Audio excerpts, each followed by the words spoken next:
But clearly, the steps that are being taken at the moment maybe may work in Abuja, but it hasn't stopped the carnage, overall.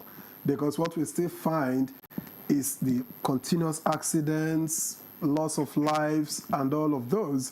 So we'll get back to you, but let me get to Manu Chuboju.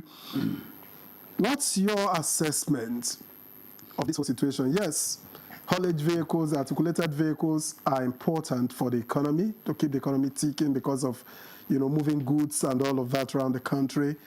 But then the toll on lives, the toll on human lives is also impactful, when you look at negatively impactful on the society and even on the economy itself. So where are we getting it wrong and what needs to be done? Thank you very much. I agree with you that in spite of the laws available for regulating the movement of articulated vehicles, we continue to have carnage on our roads. And if you look at the statistics, I'm familiar with the road safety statistics because I'm an ex-road safety officer. Now, the statistics are shocking. To keep it simple, we are looking at an average of 4 trailers and 4 tanker accidents per day. Average. On a daily basis, year in, year out. And we are looking at deaths and injuries arising therefrom. Day in, day out. Yeah, some make headlines. But as we are here in the studio, before we leave, God forbid, but that is the statistics. Statistics are stubborn. There will be 4 accidents somewhere nationwide. There are about 3,000 to 4,000 trailers and tankers on our roads every day, using road safety statistics, NMPC statistics, Nigerian Post Authority statistics, and other markets where these trailers get loaded. These 5,000 are totally unnecessary. We are also looking at the neglect of our other transport modal system. 4,000 tankers and trailers on our road. What about railway? Railway can easily depopulate these hazardous vehicles on our road. What about pipelines? Pipelines are completely neglected. It's as if it's not a transport mode in Nigeria. You don't hear pipelines mentioned at all. You just think it's a Niger Delta thing. No. Pipeline is a nationwide thing.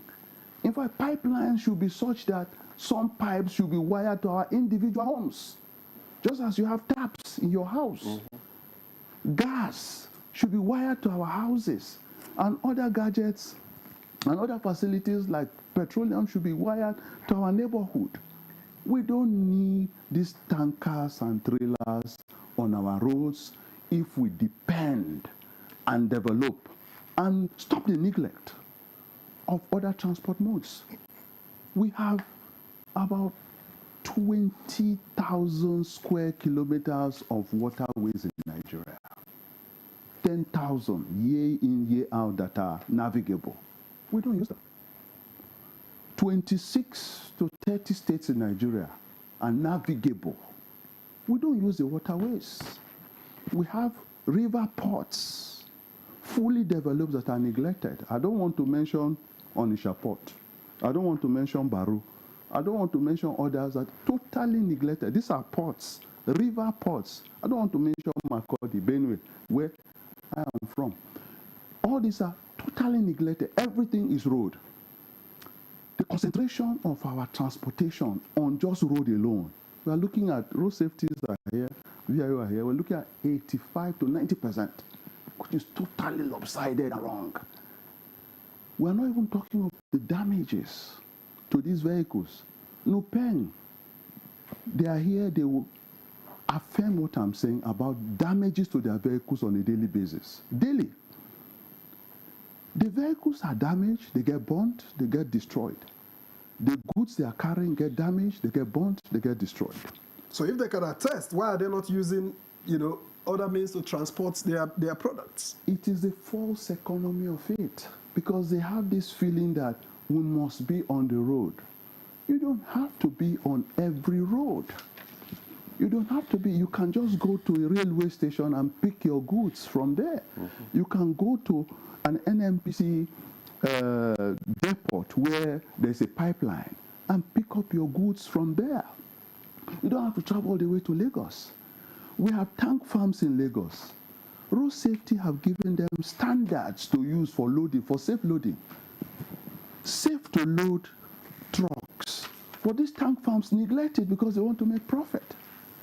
So because vehicles have to come to tank farms in Lagos, 80% of our tank farms are in Lagos. And it shouldn't be that way. What about Warri? What about Calabar? What about One? What about the other places? Distribute it. So this lopsided economy on transportation is one of the major problems we are dealing with. So dealing with roads, dealing with regulation is really palliative.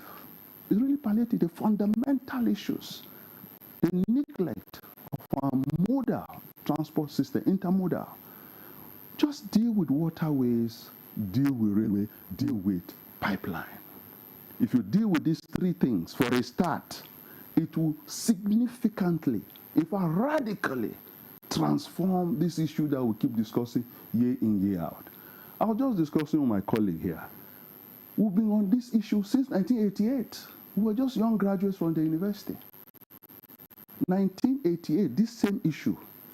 We deal with road transport owners, NOPEN, the various unions, year in, year out. There are programs already in place from 35 years ago. But the statistics don't go down. It doesn't go down. It's just that when one disastrous hazard happens in Lagos or in Abuja, it makes headline. What about the one in Borno?